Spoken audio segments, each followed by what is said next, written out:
औरंगजेबाचं समर्थन करणाऱ्या ओवेसींचा कोल्हापुरात काँग्रेस पाठिंबा घेते। शोकांतिका छत्रपती शाहू महाराजांना एमआयएमने दिलेल्या पाठिंब्यावरून महायुतीची टीका।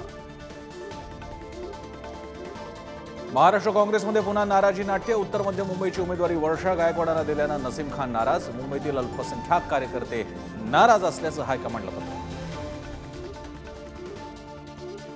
महाराष्ट्रातल्या 8 लोकसभा मतदारसंघात 5 वाजेपर्यंत 53.51% मतदान। देशात यूपी आणि महाराष्ट्रात नीचांकी मतदान।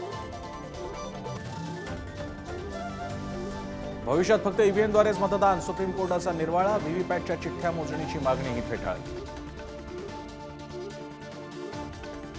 डमी उमेदवार नाही, डॅडी उमेदवार। अमोल कोल्हेंच्या आरोपांना शिवाजीराव आढळरावांचं उत्तर। खासदार झालो तरी नेते विश्वजित कदमच असणार। विशाल पाटलांच्या वक्तव्यांना मवियात संशय कल। अभिजित पाटलांच्या विठ्ठल कारखान्याचे गोडाऊन सील। शरद पवारांसोबतची सभा सोडून अभिजित पाटील कारखान्यावर। राज्य सहकारी बँकेची कारवाई। मुंबईत वरळी सीलिंग आणि कोस्टल रोडची जोडणी पूर्ण। कोस्टल रोडवरून थेट सीलिंगवर जाता येणार। वाहतूक कोंडी कमी होणार।